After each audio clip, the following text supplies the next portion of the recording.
This podcast is for mature audiences only. Listener discretion is advised. Welcome back to From Crime to Crime. Hey, buddy. How's it going? Well, From Crime to Crime is filmed with a live studio audience right now. Yeah. First time ever. Don't get all weird and nervous. I try not to, but my wife's listening, so.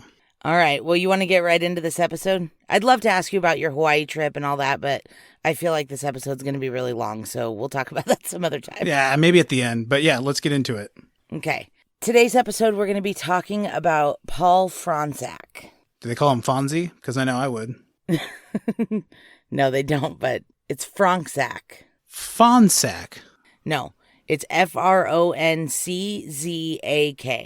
So you've never heard of Paul Fronczak, is the point. No, it doesn't sound familiar. Well, we're going to take it all the way back to Chicago in the 1960s. So Dora and Chester Fronczak have been married a couple of years, and they're having a baby. So that's pretty exciting. Yeah, no, I'm pretty excited about it. Yeah. So Sunday, April 26th, 1964, they go to Michael Reese Hospital, and Dora delivers a healthy baby boy, which to the Fronczaks is like a miracle baby, since about a year before this, they had been through a heartbreaking stillbirth. That does sound terrible. Yeah, so this is like this is their first baby. Well, it's technically their second baby, but like I said, their first baby was stillborn. So they're so happy that he's healthy and he's like a perfect baby. They name him Paul Joseph Fronczak. So back then, babies didn't stay with the mother like 24/7 like they do now in the hospital. When a baby was born, the mother was sent back to her room to like rest and recover. And the nurses would bring the babies in for like feedings and bonding time and then take them back to the nursery. Oh, you know, like babies in Norway or something get left out in the cold. It like strengthens their immune system or something. I think that's great. That sounds awesome. I will look that up. Okay. That doesn't sound like you're being for real. I am totally for real. Might not be Norway, but it's somewhere over there. Okay. So babies aren't with their mom 24/7 back then. They're in the nursery, and then the nurses bring them back and forth. That's why back then babies were switched a lot in the hospital. Like not on purpose, Right. but there was like Whoops. too many cooks in the kitchen type deal. Yeah.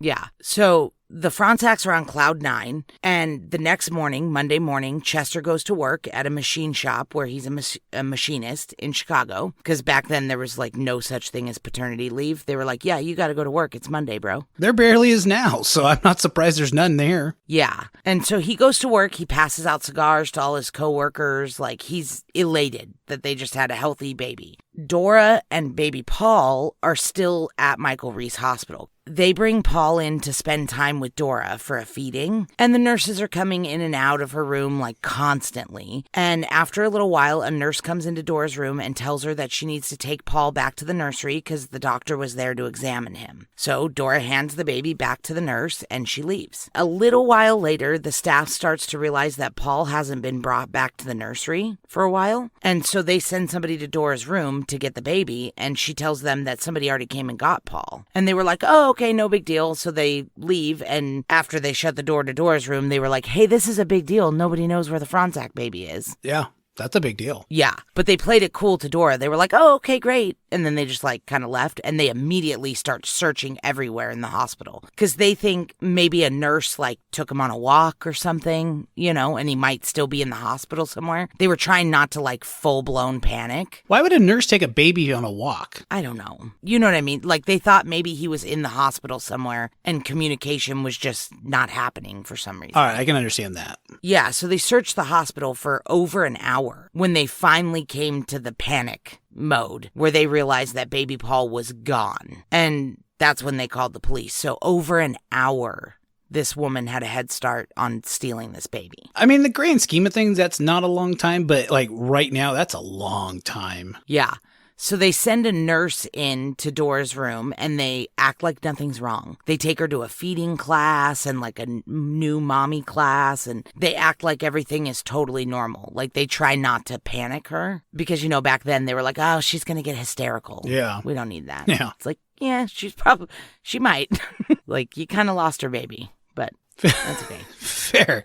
She has every right to be hysterical if she's going to become hysterical. Right? So they call Chester at work and they tell him that he has to come back to the hospital right away, that they think that his son was kidnapped. So he rushes back to the hospital and he's actually the one that has to tell Dora that their son was taken. Like, she doesn't even know at this point that she handed her son to not a nurse, a lady that was just dressed up like a nurse. Wow. Which there was no way for her to know that, but... That's so, like, crazy. I mean, you hear about that stuff in movies and see it on TV, but you don't think about it actually happening. And here it is, actually happening. Yeah, I don't think it happens nearly as much anymore as it did, like, I in the would 60s certainly and hope 70s not. and 80s. I mean... You have to have a wristband with the same kid to go to Chuck E. Cheese. Like, you better give a whole measure of security around nurses and, just intercepting babies. Oh, yeah. Well, they have a lot of security at hospitals now, and they have, like, Baby LoJack and stuff now where they put the little ankle monitor on them, like a little inmate. Oh, do they? Yeah.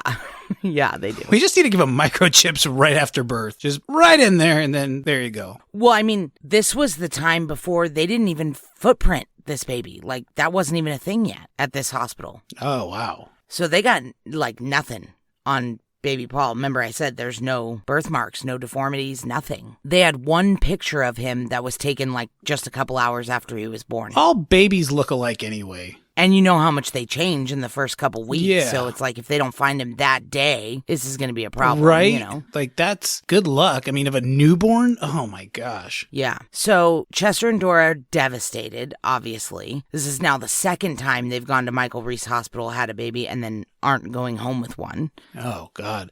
I didn't think about it like that, but I mean... Yeah. It was probably a lot to go there to begin with, and now to come back with the same result for a different reason. Yep. Whew, man. Yeah. Dora couldn't eat or sleep. They were devout Catholics, and they prayed continuously. The media pounced right away. They were all over this story because it was big news. I mean, a baby was kidnapped from a hospital. Hell, we're still talking about it. Yeah. That's true. Chester and Dora had no privacy. They had to, like, grieve in front of the media cameras because they were pleading for the kidnapper to bring their son back. The media was able to get the word out about the description of the nurse, so that was good that they were so involved. But it didn't help. There was no leads.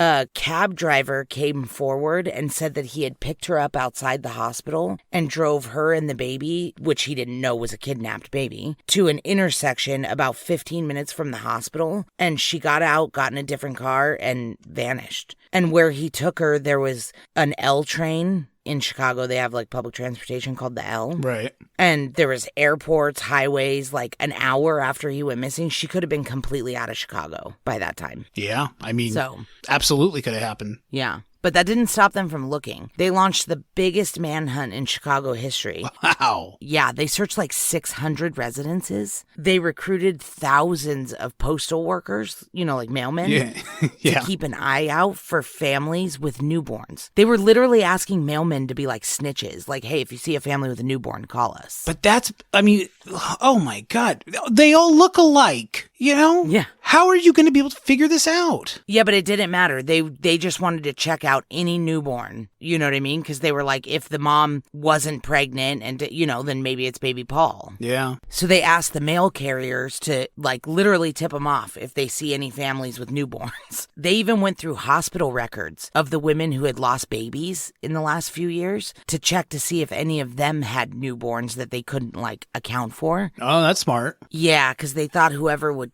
kidnap a baby was probably somebody who either couldn't have one or lost one. Yeah. But they still got nothing from that. No leads, nothing. So Dora and Chester were devastated. They gave lengthy interviews to reporters pleading with the kidnapper to bring back their baby, and they wouldn't leave the hospital. Like, Dora didn't want to go home without her son. So after about a week, though, it was time. They were like, we can't keep you here. You're not sick, Right. So they discharged her, and they were hounded by the media. Like, the whole way home, the media, like, followed them from the front door of the hospital to their car and followed them home. Like, they were ruthless. Just, I get it, but I don't at the same time. Like, leave them alone. Yeah, it's like, get your picture and go. Like, you don't need to follow them home. What's the point of that? Yeah. Going to their house?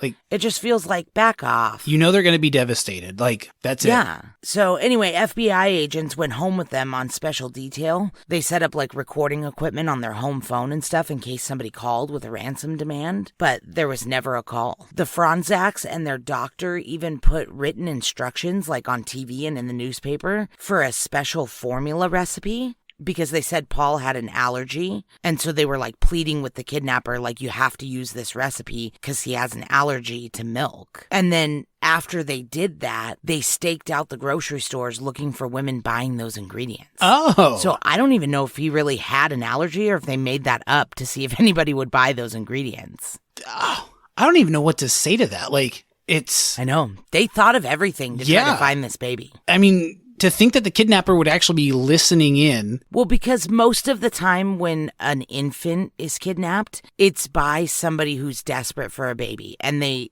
a lot of times end up raising them. Yeah. They don't usually kidnap infants to like murder them and leave them somewhere. Like that's not very common. Usually when an infant's kidnapped, it's to be part of that person's family. Yeah. Or sold into another family that wants a baby. Yeah, I was thinking that too, but I mean it's hard to think about, much less say. Yeah, so they were really keeping the faith that whoever took him just really was that desperate for a child. So they were hoping that she would follow these directions, wanting to take care of the baby. How specific were these ingredients though? I mean, were they so specific that you could see someone buying all of them, or like was this? Oh yeah, it was kind of a weird formula. It had like soy something in it and a bunch of other things that weren't like as common as maybe they would be today. Okay. Back then it was like, no, you give this kid milk. That's how you do it. Yeah.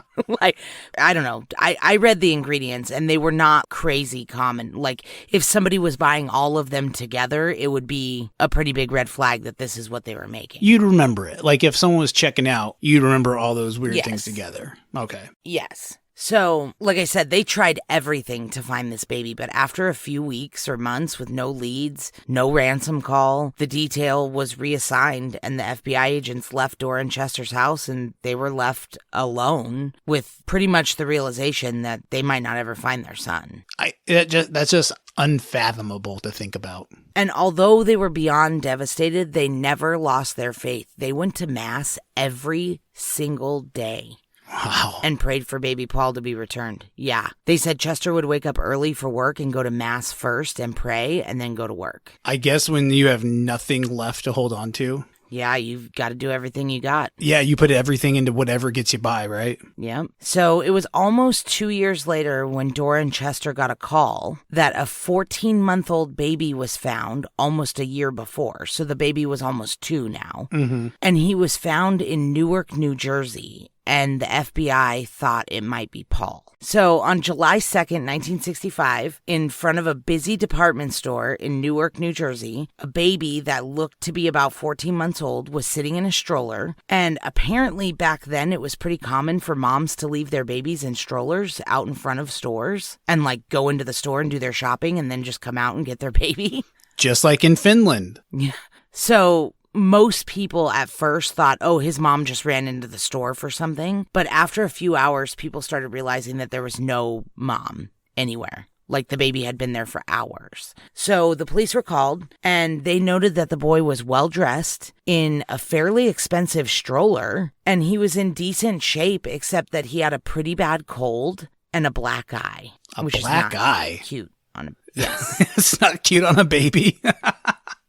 No, it's not. Yeah. Well, it's not a good sign. No, definitely not. But I mean, obviously, kids can be clumsy and stuff, but usually a little older, not so much at 14 months. Like, they might be walking and stuff at 14 months, but you're still helping them. Probably, yeah. You're not letting them fall off the jungle gym at 14 months, I don't think. Like, that's a 2-3-year-old thing to get black eyes. Like, a black eye on a baby is a real bad sign, is what I'm saying. Always. So the police thought because he was in an expensive stroller and he had a suit on and he was like obviously taken care of, that he would be reported missing like any minute and they would find out who his parents are. He was taken to the hospital where he spent quite some time trying to kick this cold that he had. Apparently it was a pretty severe cold, and eventually he was healthy enough to be discharged, but by that time they still didn't have any leads on who he was. No missing kids, no frantic parents. Nothing. So they took ads out in the Newark papers and the New York City papers, but there was never any calls or tips. So they sent him to live with a foster family who baptized him and named him Scott because he needed a name. He had no name. He was an abandoned baby. We'll just call you Scott. Yeah. They named him Scott McKinley because it sounded like a strong name and he was a strong kid. I would have named him Scott Michael. Yeah. So he was happy and content with this foster family. They were like a really good family. They had been known to foster other kids in the past and they really loved this baby. Like they wanted to adopt him. You don't really hear the name Scott very much, do you? Especially at this time.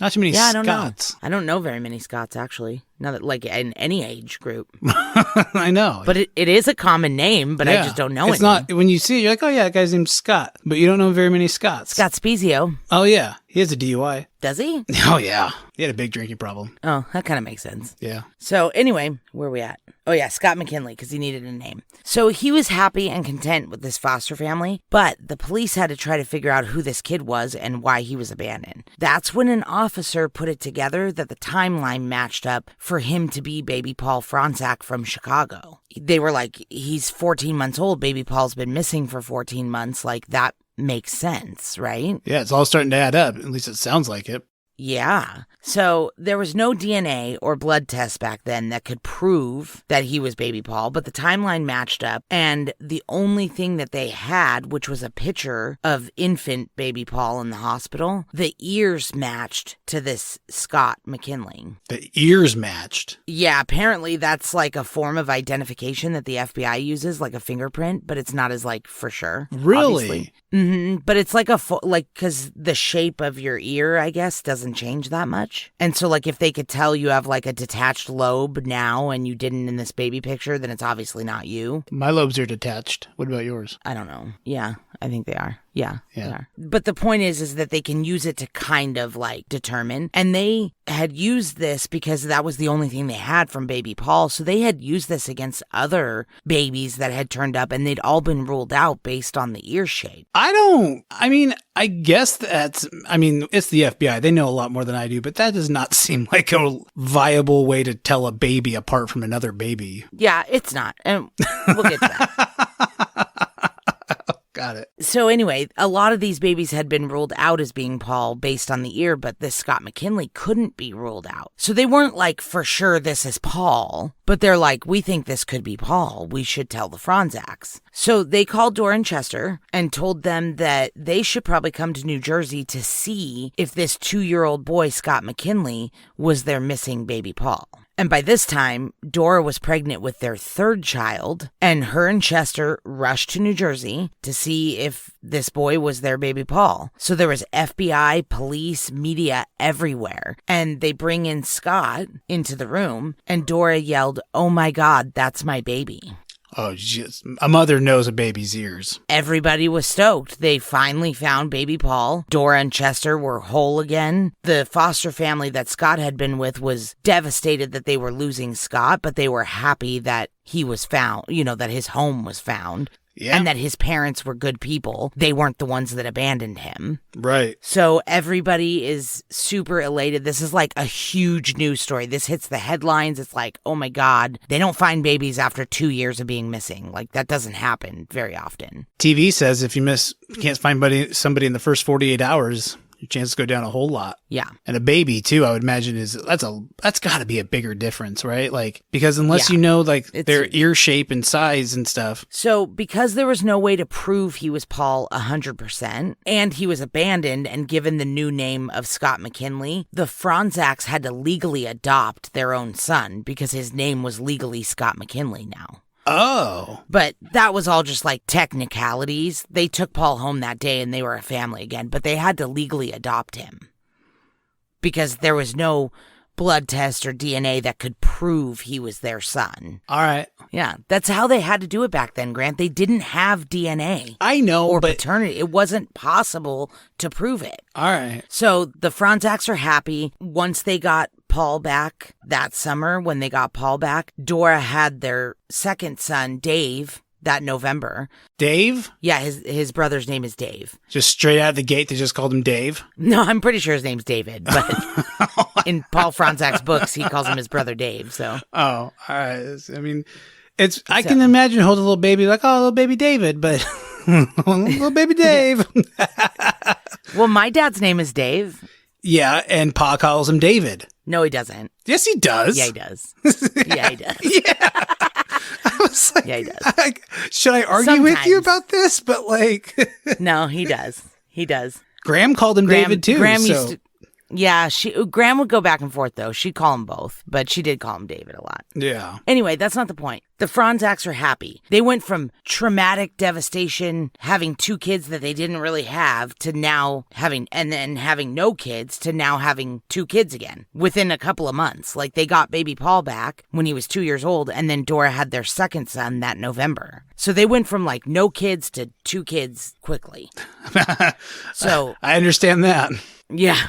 Yeah, probably better than anybody. Yeah. So the Fronczaks were happy and healthy and all back together. It was an idealistic childhood. Their dad had a good job. They were involved in church. They went to good schools. They took family vacations every year. They lived in a good neighborhood. They had a good childhood. It wasn't perfect because, there was that whole thing that Dora and Chester were like super traumatized by having a kidnapped child. So they were pretty strict with their kids. Yeah, understand that. So their childhood wasn't perfect, but it was close to perfect. Some overprotective parents, hey, it can be a lot worse. Yeah. Which, to be honest with you, I know can be chalked up to them being traumatized from having a baby kidnapped and then getting him back 2 years later and being overwhelmed by having 2 babies in a couple of months. But also they're like pretty devout Catholics. Like, it's possible they were going to be strict parents either way. That's true. Yeah. Good point. But they also never talked about the kidnapping again. They just put it behind them. They got their kid back. They had their second son, David, and they were moving on. It was over. So one day when Paul was 10 years old, he was snooping for Christmas presents, like kids do. Oh, like adults do? I know. I do it. Yeah. Yeah. I know your wife does it. That's a good point. I didn't even think about that. Yeah. My wife is the worst person on the planet who does that. Oh my God. Well, she's not the worst person on the planet. No? But she is the worst at that. Oh, like she does that. As far as people on the planet go, she's up there as a real great one. Yeah. But as far as ruining surprises go, she's surprises. also way up there too.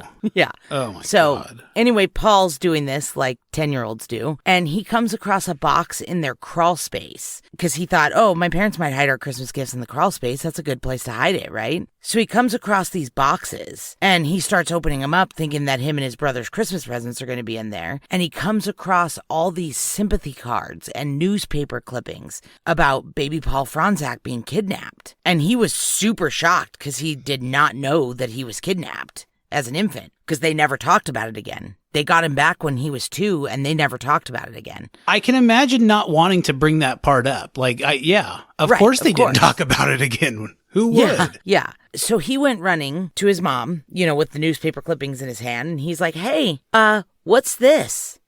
Like, these are about me. And she said, yeah, you were kidnapped. We found you. We love you. The end. Like, there's no discussion. And he knew better. He's like, yeah, I kind of knew better than to argue with my mom. So there was no discussion. She told him that it wasn't his business to snoop around and put that stuff back. It wasn't his. And that was it. I mean, that's so tough because, like, that's a huge part of his story, But, yeah, and it's about you. Yeah, it's totally about you. So it's like, how do you not? But he was a good kid. He knew better than to sass her. He's like, okay, I guess I'm not asking any more questions about this. So it wasn't something that she wanted to relive, obviously.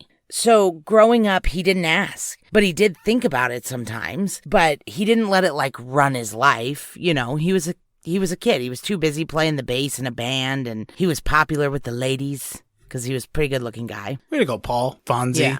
Way to go, Paul so Fonzie. He didn't So he didn't like let it run his life, but he did think about it from time to time. And he also thought that some of the things that he was interested in were a lot different than his family. Like, he was pretty obsessed with music, real into music. Like, it was a huge part of his life, playing instruments. He's real obsessed with the band Rush. And his parents and his brother like couldn't care less about music. Like, he didn't like anything his brother liked or his dad liked. Like, he just didn't have a lot in common with his family. That happens. Okay. It does happen. That's what I'm saying. Like, he didn't focus on it, but he would notice stuff like that. Sure. He was also always like kind of running and off to the next thing. He was kind of like a wanderer, and none of them were like that. They were all very like grounded and rooted in where they were. So after high school, he joined a band and just moved to Arizona. He's just like, oh, I'm not going to do that college thing. I'm going to join this band. Goodbye. And he just like took off. Nomad. And I like it. Yeah. He worked a lot of like random jobs. And then when that band broke up, he moved home to Chicago with his parents to like figure out what the next thing he was going to do. And he joined the army for a little bit, and that wasn't really his thing. So when his contract was up, he moved again and again. Like, he just bounced around. He said it always seemed like he was chasing something or looking for something. Eventually, he landed in Vegas. And he got some headshots done because somebody told him he was good looking. Why doesn't he become an actor? So he got some headshots done and he became an actor. Nice. And wow. Yeah, he was in a few commercials, and he was George Clooney's stand-in on Ocean's 11. No kidding. What? Yeah. So like I said, he liked being an actor because it was like a different job all the time. You know, instead of moving jobs, being an actor is like being in a different job all the time. Yeah, you're playing different parts. Yeah. He eventually got married, but he didn't have any children. He like moved to New York City and was working at a cigar shop, and then he got divorced and back to Vegas. He just bounced from job to job and relationship to relationship very easily. Like, he had no problems just like cutting connections. Probably because he bounced around so much when he was little. Yeah, it seemed like he got bored easy or was restless or in search of something. So once he was in his early 40s, he decided to sign up for Match.com.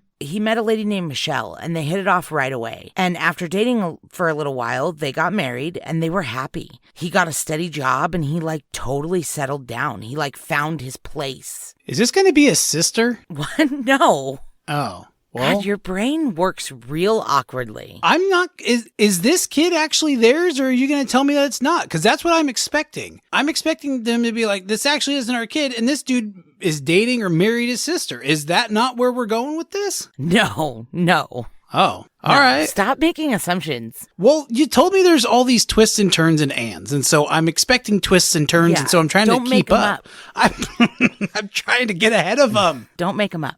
Okay, so he meets his wife, Michelle. They're happy. He settles down. He has a steady job. And then Michelle gets pregnant with their daughter, Emma. And according to Paul's books, this seems to be a big turning point for him because it wasn't just about him anymore. He now had a daughter. You know, he couldn't bounce around and just do whatever. He describes that when she was born, not ever letting her out of his sight at the hospital. So his kidnapping did have a little bit of an effect on him besides just knowing about it. Like, he literally would not let his kid out of his sight at the hospital, which is a lot more normal now than it was in the 60s.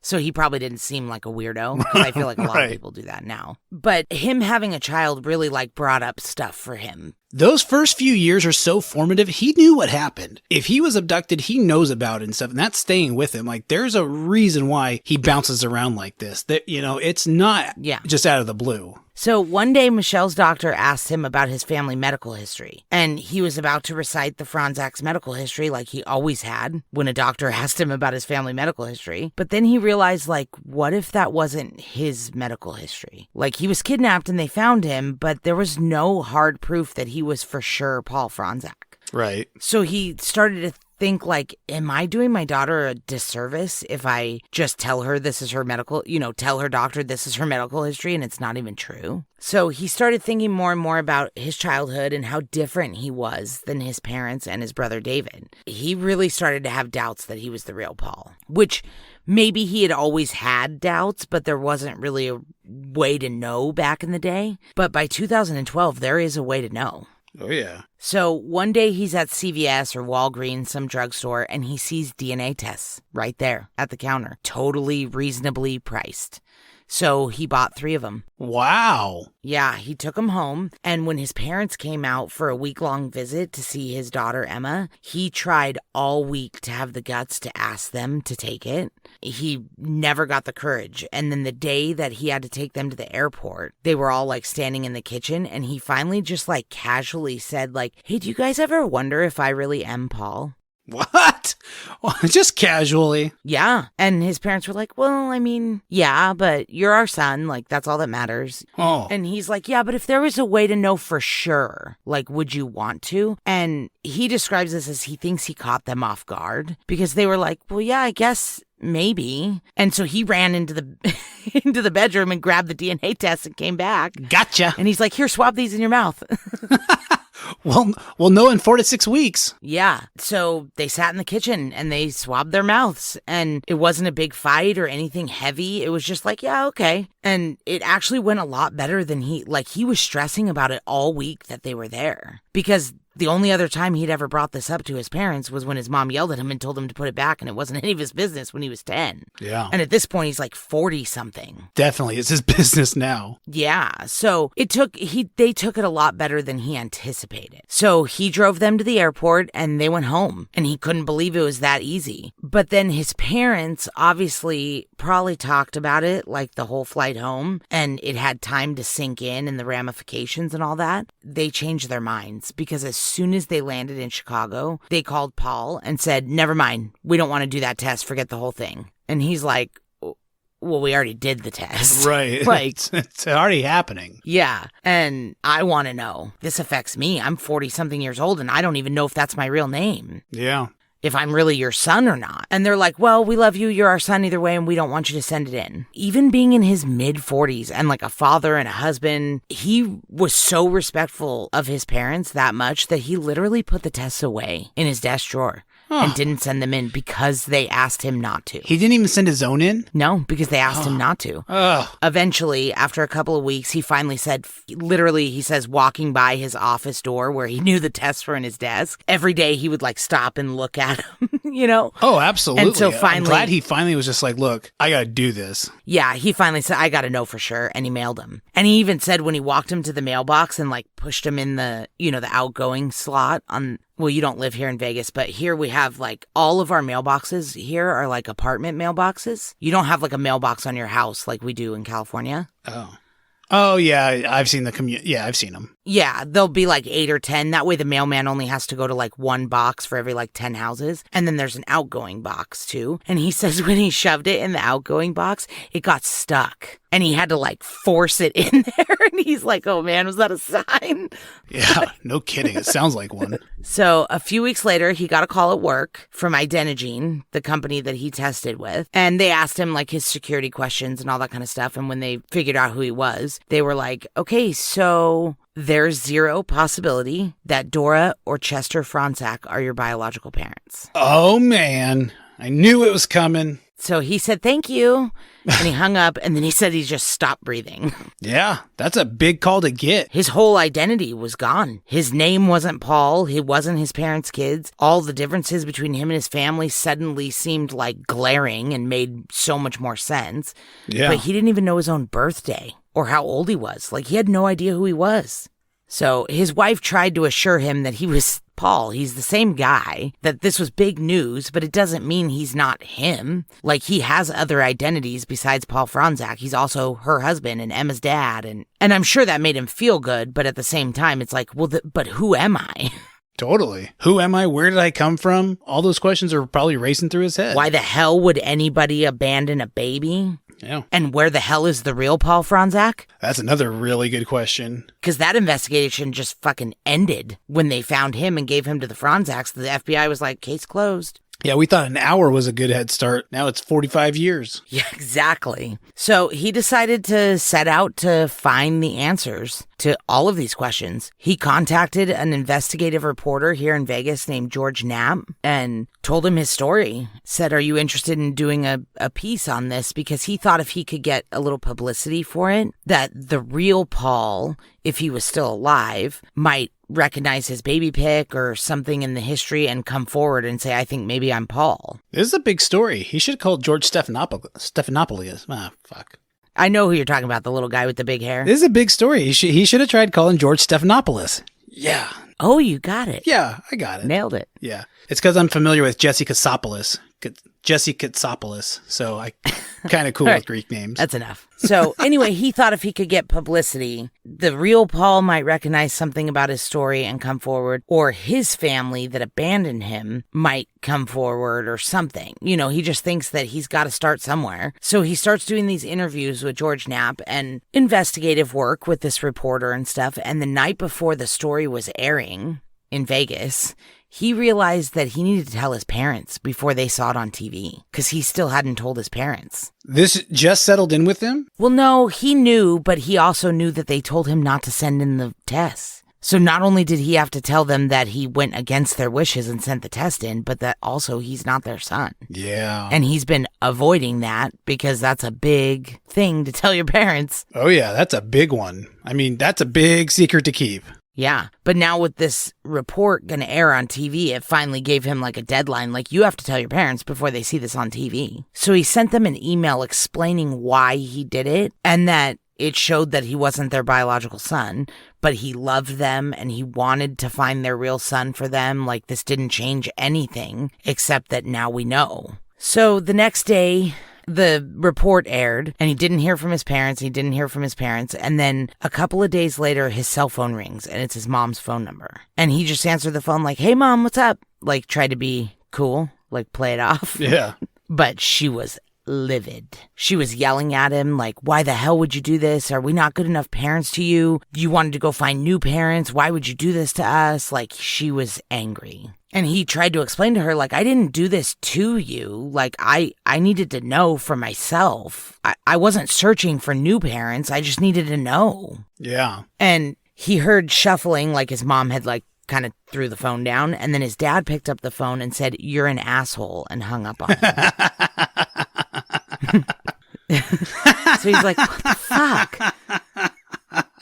I just want to know who I am and what happened to your real son." But he couldn't see their side of it, that they didn't want to know because that's going to bring up all this anger and emotion and everything. They didn't want to think about any of this. They wanted to die peacefully happy with, yes, as ignorant as they could be. Moved on. Like, yep, that's our kid. That's all we need to know. Thank you. Goodbye. Yeah, and he couldn't see that side of it. He just needed to know who he was. And they couldn't see his side either, that he needed to know who he was. Like, they just, at the moment, emotions were just taking over and they couldn't see each other's side. Then his brother David sided with their parents and was like, "Yeah, you're a dick." And the lines were drawn and they didn't speak for quite a few years. Wow. But Paul was in it. He was going to figure this out. Like, he wanted to do it with his parents and his brother, but if they were mad and didn't want to go along with it, that was fine. He was still doing it. By this point, the story's huge news. Local reports about it with George Knapp kind of went national, and everybody picked up on it. The Chicago News, everybody picked up on it. Because this was big news when it happened, and then it was big news when he was found in New Jersey, and now it's big news that it's not really him. It's a big deal. Oh, yeah. So he got some serious airtime, which is another thing that bothered his parents, Dora and Chester, because they were hounded by the media when this happened and traumatized by that. And then now that he did this again, they're being hounded by the media again, 45 years later. Yeah. So that was a big problem. But when the story went national, he decided to go with Barbara Walters in 2020 to give his interview and his story to, because he figured it was a big outlet, it was a huge thing, and he knew that a lot of people would see it across the country, and they did. So he was doing interviews and TV appearances, which really was spreading the word, but he was getting more and more obsessed with figuring this out, and it started causing a strain with his parents, obviously, but even in his marriage. He was spending more and more time trying to solve these mysteries of his life, and that meant less time with his wife and his daughter. But the TV appearances paid off because Cece Moore saw him on TV and heard about his case. We know who Cece Moore is. She's a well-known, world-renowned forensic genetic genealogist who's solving all these crimes and everything now. But this was in 2012. This was before they were using genetic genealogy to solve homicides. At this time, she was well-known for helping adoptees and people of unknown origin find their origin. Yeah, sounds like a great job. Do you know who Cece Moore is? Yeah, I've heard of her. I don't know what she looks like, but I've heard of her. I think did we see her at CrimeCon, or did they talk about her? Oh, I think we did see her at CrimeCon. Yeah, I thought so. Yeah, so she gathered a team of 4 women, and they're called the Search Angels. That's a cool name. I like that. Yeah, and all these women have families and jobs and their own shit going on, but they got just as obsessed with Paul's case as he was, if not more.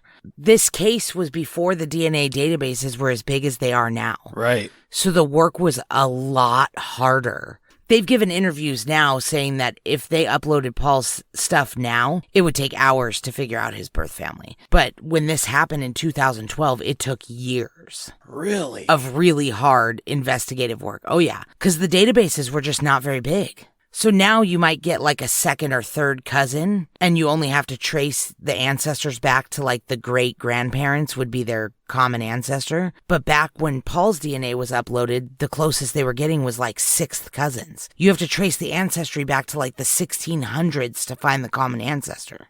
Wow. And then you have to build out thousands of family trees to find how they're related. Like it was not very easy.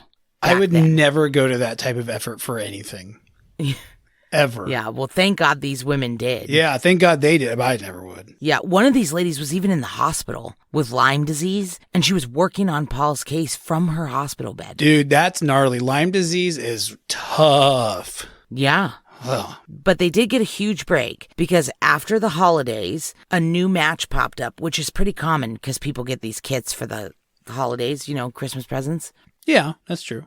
I think I got one for Christmas or something, maybe my birthday. I don't know. So after the holidays, a new match popped up. His name was Alan Fish. And it said that the amount of DNA that him and Paul shared, he was probably a second cousin. So this was huge. This was the closest they'd ever been to figuring out who Paul really was. And they were pumped. So Paul and Alan connected on the phone, and it was such a cool thing because besides his daughter, he had never known anybody blood related to him. So he's talking to this Alan guy. It's the first relative he's ever met, technically. Blood relative. I hadn't thought about that, but yeah, that's 100% true. Yeah. So this should have been like the Yahtzee moment. Second cousin, you should be able to be like, hey, who are your grandparents? And then we'll find out where Paul fits in, But it turns out that Alan's kids had got him the DNA test as a Hanukkah present because he was adopted. And they wanted to know more about his family history. Oh, jeez. So now Alan and Paul are on this journey together now because Alan's trying to find his family and Paul's the first blood relative he's ever known. Yeah. They're both kind of like, what the hell? I guess we're doing this together. Yeah. And Alan is still their best lead because he was adopted, not abandoned.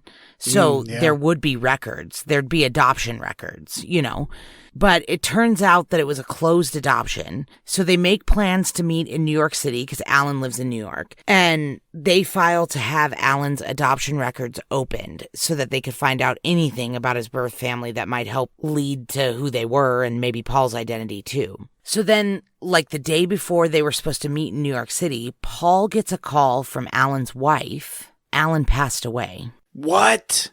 Yeah, heart attack 2 days before they were supposed to meet. No way. Yeah, neither one of them had ever met a blood relative. They were both super excited to figure that out and meet and connect. And he passed away 2 days before Paul went to meet him. Oh, man. So Alan's kids and his wife still wanted to figure all this out, though, his birth family and everything. And they wanted to help Paul because Alan was so excited about it. Like, he was super excited to meet Paul. So they were able to meet up and they got the adoption records unsealed. And that led to Alan's birth mother, who was super young when she had him. And when they contacted her, she was pretty uncooperative. She wouldn't even admit that she was his birth mother. So she was like zero help. They were trying to figure out who Alan's father was because they had already found out that Paul wasn't related on the mother's side. So they needed to know who Alan's father was. But she wouldn't even admit that she was his mother. So she was like no help. And they were positive it was her? Yeah, they knew she was, the adoption records were unsealed. They knew she was the mom, but they knew she was really young. Gotcha. And when they contacted her now, she wouldn't even admit it. And she wouldn't tell them who his father was. So they still have to figure out who Alan's father was without the help of his mom. So I'm going to speed this part up, but it took like 8 months of super duper hard genetic work and really obsessive research because, like I said, the mom gave no hints at all on who the dad was. So they knew she was young, so they figured it had to be somebody that she went to high school with or lived in the neighborhood. And so with all of their genetic stuff that they had figured out on Paul or on Alan, like super distant relatives, the last name Rocco kept coming up. Actually, a couple last names, but they focused in on one named Rocco. When they finally found a boxer and a doo-wop singer named Lenny Rocco that was 15 when Alan was born. And they did more digging and tests, and they found out that Lenny was Alan's father. But they had to find him, like, not through genetics. Like, they searched old yearbooks to find people that went to high school with this birth mother. Like, it was intense research. Did he even know that she had gotten pregnant? No. No. Wow. Really? No. So they had to they contacted Lenny. He took a DNA test. He was, like, totally happy to do so. And they had to tell him that he had a son that he never knew, and also that his son just passed away. Oh, man. And also that he has a second cousin named Paul who was abandoned at birth, and do you know who his parents are? That was a lot of information for Lenny to get at once. Heavy conversation to have with someone you're just meeting. Yeah. So Paul and Lenny do meet, and they hit it off. They both love motorcycles. They love music. Lenny, who's his second cousin, was like a doo-wop singer in the 50s and 60s, and he had like a couple albums and a couple hits and stuff. Like, they really hit it off. It's starting to make a little bit more sense. Yeah, they were like kindred spirits, which was cool for Paul to have like a connection like that. But, he was still like not distantly related, but he was a second cousin. So they still had a couple of branches that they had to figure out where Paul fit in. So by this point, Paul and Michelle's marriage was struggling kind of a bit because he was so obsessed with finding his family. And all of this shit was on the East Coast. They were all in New Jersey and New York. So like every time there was a lead or something, he had to fly across the country. And he was becoming pretty obsessed with finding his family at the cost of neglecting the one he already had. Right, at the cost of losing his family. Yeah, but he couldn't stop. They finally had a second cousin. This was the closest match he'd ever had. So Lenny had two cousins, one named Leonard and one named Gilbert Rosenthal. Lenny and Leonard, huh?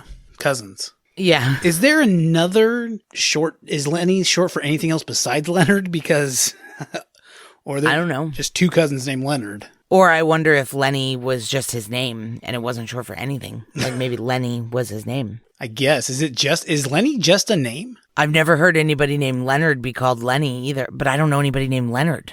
I don't know anybody named Lenny. Yeah. I don't know. It doesn't matter.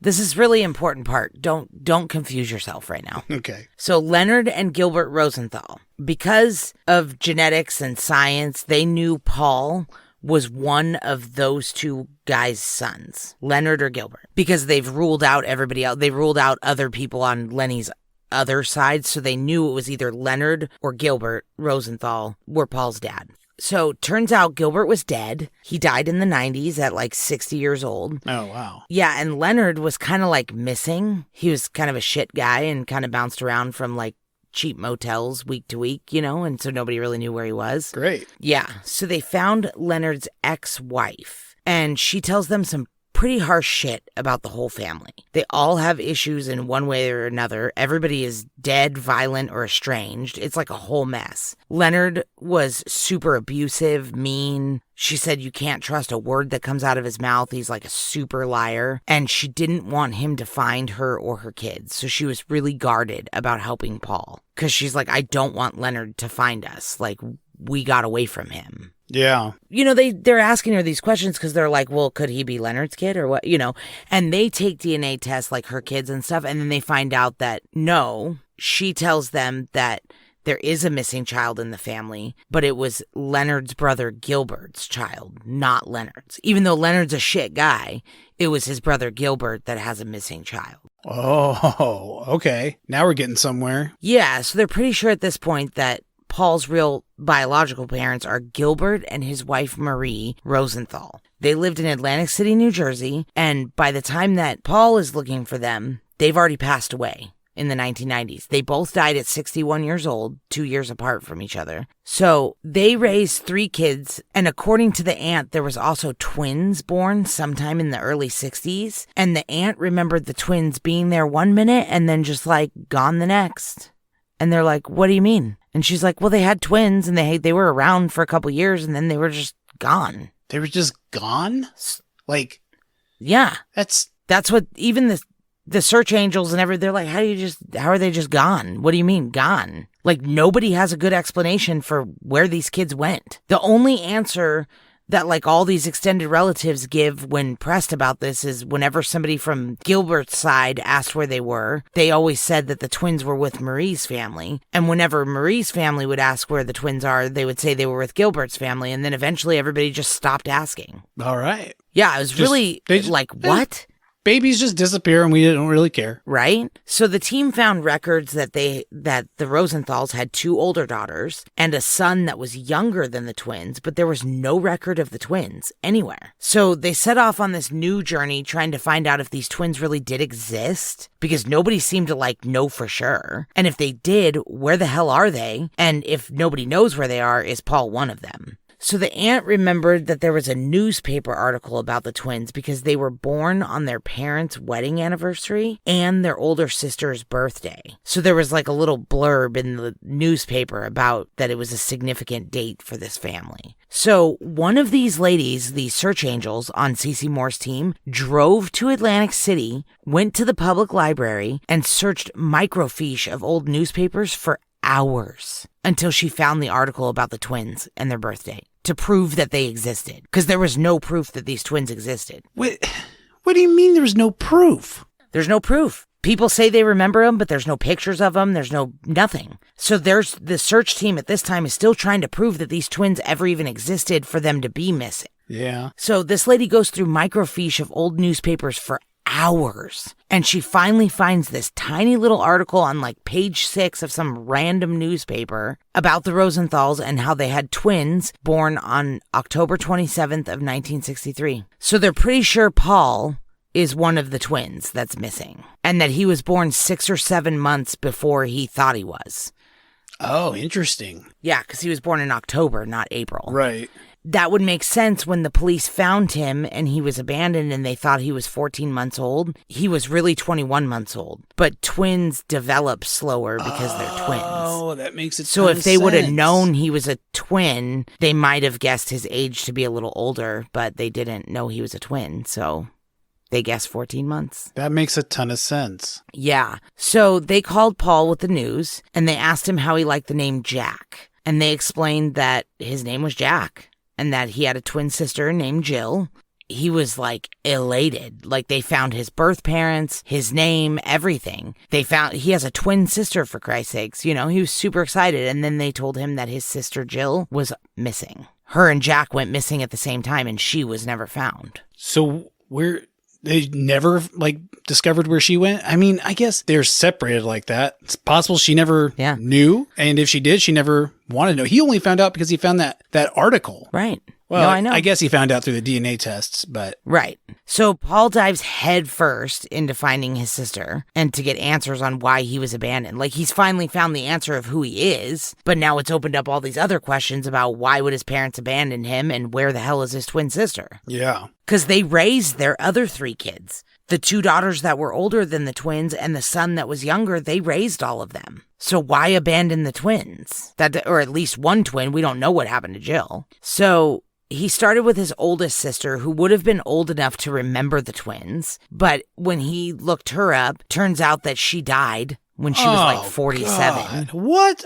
From what? I don't know. A heart defect or something, or a heart attack. Oh. A hard life, probably. You'll find out. This family is not so awesome. Okay. Yeah. So then they find his younger brother, who had no idea when Paul contacted him. His younger brother had no idea that his parents had twins before he was born, and he felt really awful for that. God. They had a relationship for a little bit. They talked on the phone and tried to get to know each other and stuff, but Paul had a lot of questions, about their family and their history, and they were really connecting, and Paul thought they were connecting, and then at some point he just kind of flipped the script and said, I think this is a scam. Don't ever contact me again. And he wouldn't even take a DNA test to confirm that Paul was Jack. Really? He wouldn't, because Paul was like, I'll prove it to you with a DNA test. And the guy was like, no, don't ever contact me again. Yep. Wonder what happened there. I don't know. So he tracked down his older sister, who was another full sibling. So this is the last full sibling. She seemed warm at first. He showed up at her house And she invited him in and they talked and laughed. And she said that she didn't remember the twins. She would have only been like 5 when they were abandoned. So she says she doesn't remember them, but she would like to get to know him and provide any info she could. And they had a really good visit. And he asked if he could take her and her daughter to lunch the next day. And she said she would like that. And so he left. He went back to his hotel room. When he went to pick her up the next day for lunch, she just like flat out ghosted him. Dude, you know, never answered her phone again, never answered her door. She won't talk to him, nothing. I mean, think about it from their perspective, though. This guy's had how many years to know and understand? And it even took him a while to warm up to this idea, to even go through with it. These people are getting called and then like, hey, you want to make a split-second decision right now? I mean, I can understand like it being a little bit like, I don't want to talk to you. Like, you know, that's... Yeah. It could be real weird. I do get what you're saying, but at this point, like this has now been years since this has happened and they still haven't come around. No. You know? I mean, his story's been all over the news. They know he's not a scammer. Like they know this is a legitimate story. They've read his books. They've seen him on 2020. Damn, you're right. Yeah, like they know he's not a scammer, but also who knows what they went through growing up in that, like actually being in that, like if that family could lose twins and nobody gives a fuck about them, abandon one and do something with the other one, who knows what those 3 kids who grew up with those parents went through. It kind of makes you think about like Summer Wells, like in that whole story. Yeah. So he was getting like 0 help from his like immediate his parents were dead, and then one of his sisters was dead, and then one of his sisters is missing, and then the other brother and sister who are alive won't even talk to him. It's like, oh my God, he's getting like 0 help. Yeah, and everybody keeps dying. Yeah, but the extended family, like aunts, uncles, cousins, they painted a kind of a grim picture of the twins' existence, like from what they knew. Most didn't really remember them at all, and the ones that did said that they just vanished and that they weren't really treated well when they were there with Marie and Gilbert. So when they were gone, it was just kind of like, oh, okay. Everybody just stopped asking about him. It's like, what? So he found out that his mother was a drinker and that his dad was like a nice guy, according to everybody who grew up with him, but then apparently went off to Korea and he came back like a totally different person. He was kind of a dick. He probably had PTSD. Yeah, I'm sure. But they didn't call it that back then. One uncle told him that Marie was a drinker and that one day he came by unannounced and asked to see the twins, and she was pretty upset and she stormed upstairs and came back down carrying the twins like chickens. You know how people would carry chickens by their necks? Oh. But he said she was carrying them by their wrists like that, just like dangling by their wrists. Oh my God. Yeah, and that when she got to the bottom of the steps, she just kind of like dropped them. Like, here's the twins. You wanted to see them. Jeez. Granted, that was the uncle that the ex-wife said you can't believe a word that comes out of his mouth. And he was extremely ill in the hospital on pain meds when they finally found it. Because remember, I told you he moved around from hotels and they couldn't find him? Yeah. The PI finally found him when he was admitted to the hospital. Ironically, it was the same hospital that Jack and Jill were born in. Oh, no way. Well, I mean, probably in the same area, right? Yeah, it's in Atlantic City. Anyway, this uncle, the ex-wife and his kids and everything say you can't believe a word that comes out of his mouth. So Paul doesn't know what to believe. Like, were his parents abusive? Were they not? Obviously, they weren't great people. They abandoned a baby, at least one. Another relative remembers a story about there being something wrong with the twins, so they were sent away, which obviously wasn't true, because Paul's perfectly fine. There's nothing wrong with him. Other family members remember vague stories about Jill being dropped, but that's never really been explained. So Paul spends years and tons of time and money and research to find this family, and they are dysfunctional, to put it gently. They put the fun in dysfunctional. Yeah. So, meanwhile, him and Michelle split because of this never-ending obsession, which you can't blame him for. He's got to find out, but you can't blame her for either. Like, this completely consumed his life. Did she help a whole lot, or was she just kind of keeping things going at home? Both, but they're still very close, and they co-parent their daughter Emma together. Like, he talks really fondly of her in his books, but this destroyed their marriage. And every time he finds answers, he finds more questions.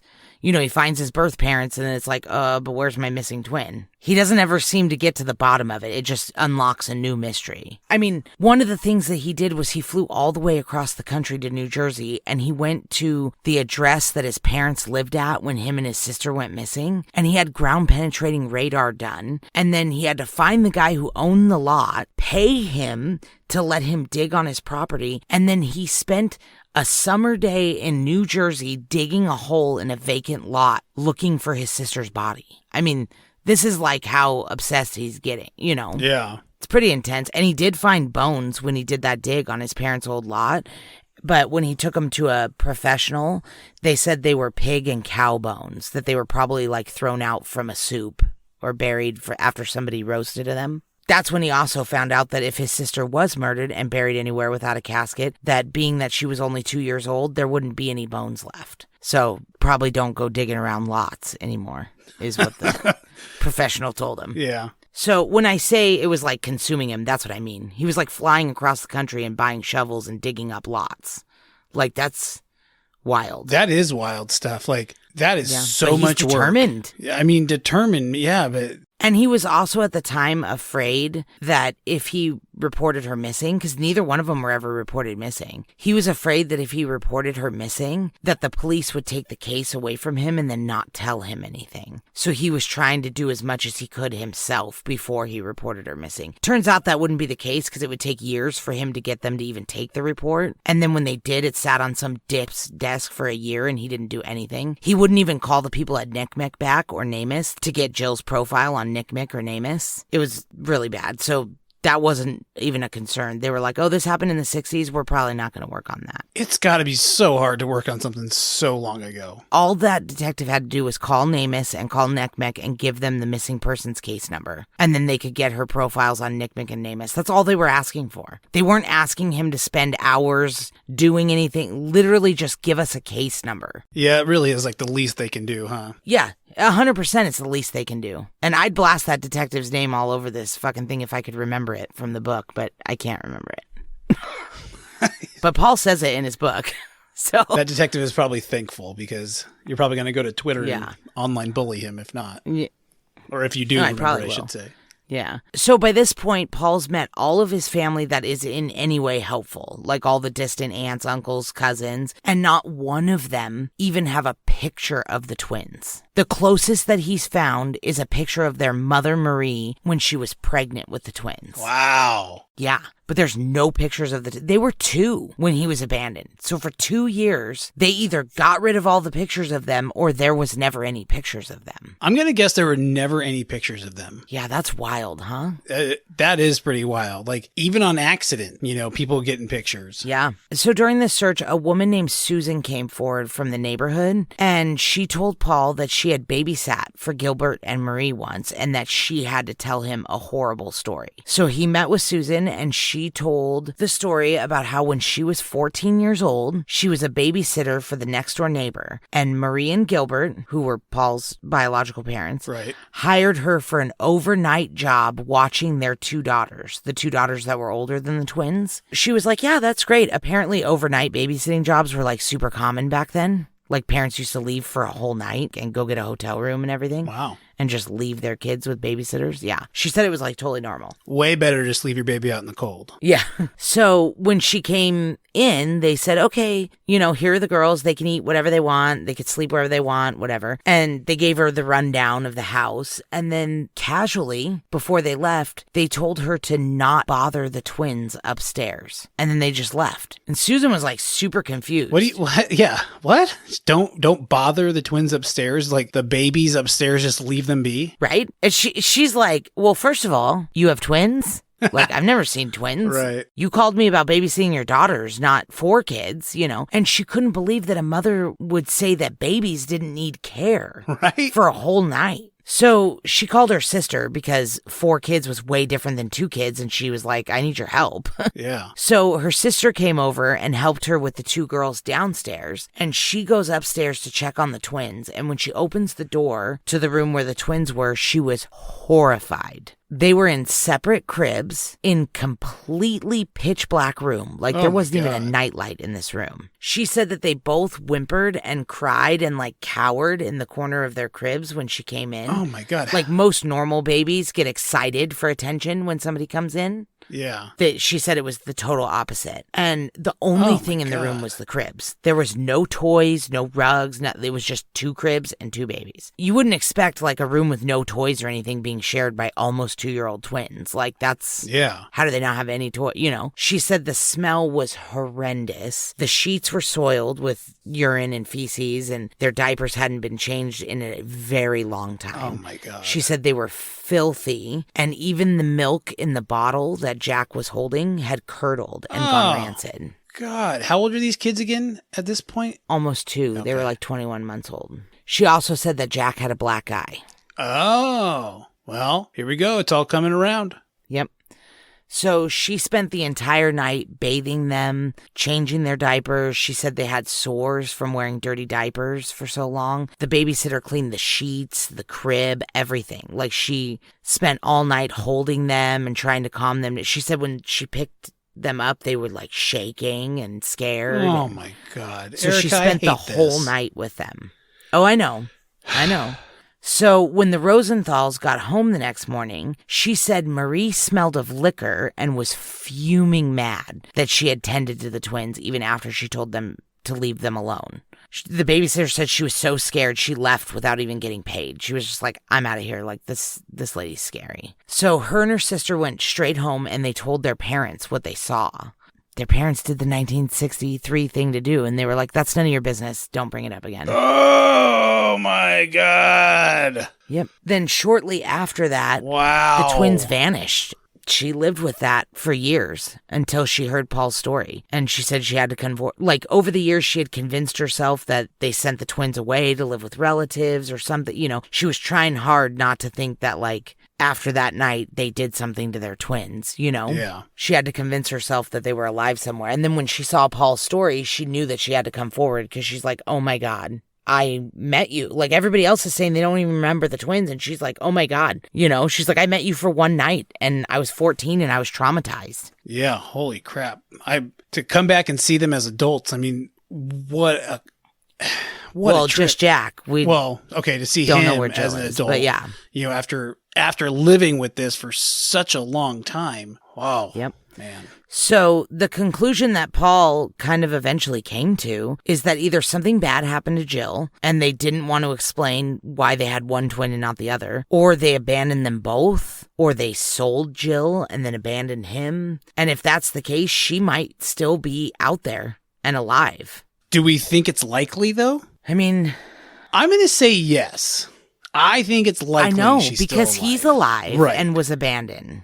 So it's like, I feel like it's likely that she is. But it's also possible that they did go too far or something when they were abusing her. And then they couldn't explain why they had Jack and not Jill. So they just got rid of Jack. Yeah. If she is alive, she would be turning 60 this year. So Paul spent like the last 10 years learning as much as he could about this family, hiring PIs to find people, like just to ask how the fuck nobody noticed 2 missing kids and right. nobody said anything ever, you know, why the babysitter that babysat them one time for one night was more devastated than anybody else in this family. Like, that is so weird to me. It's super weird. I mean, not even that, like the community, like nobody really asked or said anything about these missing twins. Yeah. And when these girls said something, they were told to shut up. Yeah, it's sad. It was a really mind your own business type thing back then.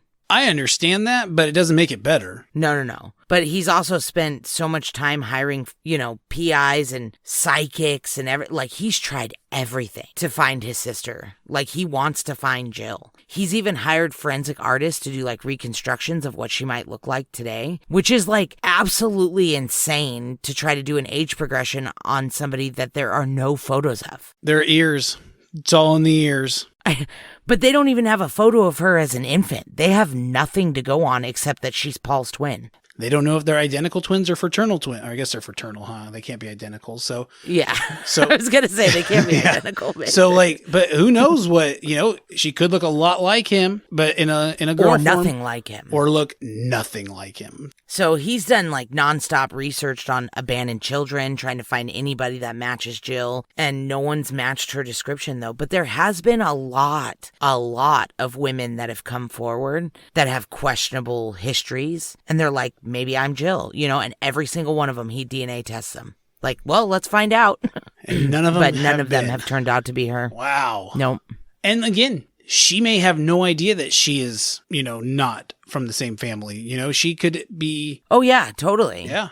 Totally. That's why if you're almost 60, if you're like late 50s, early 60s, and you're a white lady, like just get your DNA checked just in case you're Jill. Like just PSA. Just even if you think you know your parents, just make sure. Can we get that on a bumper sticker? Just check your DNA just to make sure. Early 60s white ladies, get your DNA tested. Yeah, late 50s, early 60s. White ladies. So anyway, so he did eventually make up with his parents, the Fronczaks, his turns out to be adoptive parents. Yeah.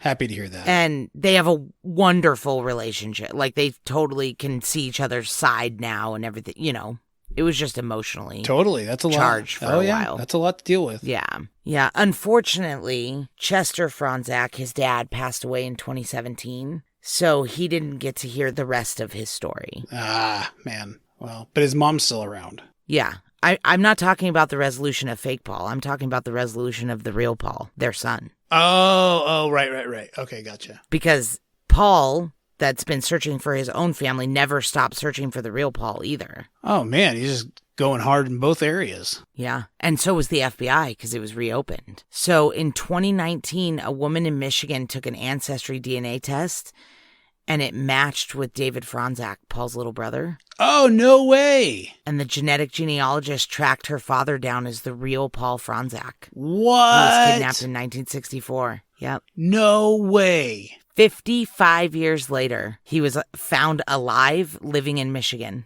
and had no idea he was a kidnapped baby. What? So they were reunited, and is everyone cool on that side of things now, too? No.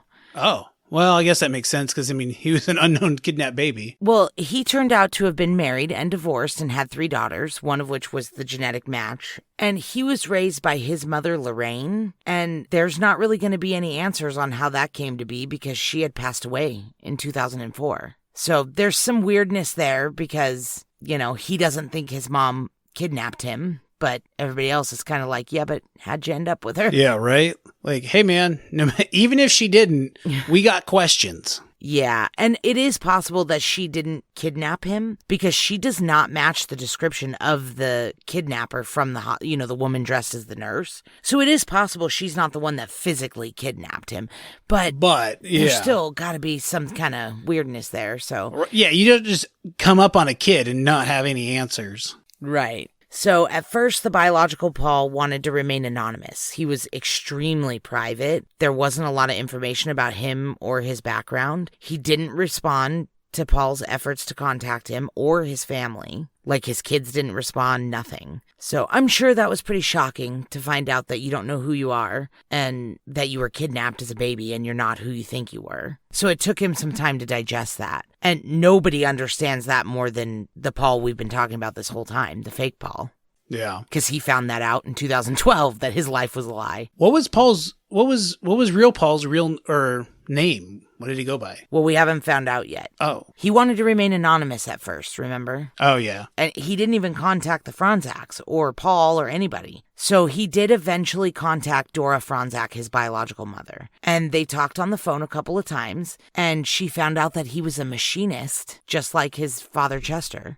Oh, no way. Even though they'd never known each other. Yeah. Yeah, isn't that crazy? Just in the blood. Yeah, but she also found out that he had cancer and was in treatment. So the real Paul was sick. And this was in 2019. So then COVID hits. And because of Dora's age and his cancer treatments, they had to put their big reunion on hold for a while. So unfortunately, they would never get to meet because he lost his battle with cancer and ended up passing away on April 25th, 2020. No way. Yeah, 1 day shy of his 56th birthday. Oh, my God. His real birthday. Yeah. His obituary read Kevin Beatty, which was the name he was raised with. Okay. And his birthday was listed as March 14th, which was the birthday he always celebrated his whole life. And there was no mention of him being the real Paul Fronczak in his obituary or anything. Wow. What a crazy story. Yeah, so there's a lot more to the story and how all the pieces fit together that Paul does a really good job of telling in his books. He's written 2 books about this case, and one's called The Foundling, which is about him being abandoned and then found, and the other one's called True Identity, and they're both amazing books. They're incredibly candid. Like, if you're interested in this story at all, he puts it all out there in, like, chronological order, all about finding his real family, his life with the Fronczaks, his marriage, everything. He just lays it out. And the book is impossible to put down. As soon as I finished the first book, I immediately started the second book. It's captivating, huh? Yeah. He even ends the second book with another surprise biological sibling from his biological mother that is also unaccounted for. Oh, wow. Does he do the narration of his book too? The second one he does. The first one is an actor, and it's a great book. The audio version is what you're talking about, right? Yeah. Yeah. And it's a great, because I'm not going to read a physical book. I hope you guys know when I say I read the book, I listened to the book. So I think they know that. I did. So. Yeah. But the first book is narrated by an actor, and it's still a great book. He's a great actor. Everything's fine. The second one is narrated by Paul himself, and it is 100% different when it's in his own words. I was going to say. Like his own voice. After doing that with J.C. Lee Dugard, I'm a big proponent of, I really want the actor or the person, especially in something like this, to be the one talking about it. Yeah. Yeah, so he finds another surprise sibling from his biological mother that he found a birth certificate for, but there's no record of that kid existing. So, could have been given up for adoption, could have also been abandoned. Like, you have to read these books. Like, if you're into this case, at least he does have a documentary on Discovery Plus. It's called The Lost Sons. You should at least watch that if you don't want to read the books. I'll listen to him. So in his search, he found the biological Paul, but his kidnapping is still unsolved. But he also found his birth name and his family, but then he has a missing twin sister. Like, everything that he solved, he also, created a new problem. Yeah, it's a lot of buildup to be let down. Yeah. He found, full-blood siblings, but then for no reason somehow don't want anything to do with him for, 0 reason. So he'll never know if they know or don't know. Yeah. Wow. What a crazy story. It's all over the place. Yeah. But the fact that the real Paul was identified 55 years after he was kidnapped gives me even more hope that Jill is still alive. Yeah. You were saying, is it likely that she's still alive? And it's I don't know. Paul, whatever, was alive, and then the real Paul was alive. Man, I mean, it's one thing to find out you have a sibling, to find out you have a twin you had no idea about. That's some pretty heavy stuff. Yeah. Well, kind of like you said, too, when you were talking about how, he remembers what went on in his life. It's maybe that's why he's been kind of restless his whole life and always felt like he was searching for something. Oh, that's a good Searching for his sister. That's a really good, it's a really good insight. And had no idea why he was a wanderer going everywhere. Yeah, totally. Okay. Yeah. So pretty wild. Genetic genealogy is really wild. I mean, they're going to figure everything out. I know, and they're just scratching the surface with it too. I know. Like we said, if you're a 57 to 63-year-old woman, maybe just put your DNA. Do the ancestry thing just to make sure. Just run it through. Make sure there's no murderers or anything like that in your, bloodline. It's for the good of everybody. Yep. Maybe find a missing person in the meantime. Yep. All right. So who is our missing person for this week? Well, I think our missing person is going to be Jill Rosenthal. Oh, interesting. Okay. I like that. So we'll post the reconstructions that Paul had made on our Instagram and try to spread them around a little bit more. And if you take a look at this reconstruction and you're like, oh, well, my mom's 58 to 63, but she doesn't look like that. Well, don't worry about that. Just do the DNA anyway. Yeah. Look at her ears. Maybe they match. Yeah, exactly. So, all right, buddy. Well, I'll let you go because it's getting pretty late. All right. Well, this was a great episode. Thank you for putting this all together while I was laying on beaches in Kauai. Yeah, no problem. Well, I was like, are we done? Yeah. I don't know what to do. All right. Well, I guess that's it. All right. Well, I love you. Okay. I love you too. Talk to you later. Okay. Bye. This podcast has been a production of Orange Halo Media LLC, hosted by Grant and Erica. If you enjoyed the show, please rate and review wherever you listen to your podcasts. To chat with us, go to From Crime to Crime on Instagram, From Crime to Crime on TikTok, From Crime 2 Crime on Twitter, or you can visit our website at FromCrime2Crime.com. See you next Wednesday.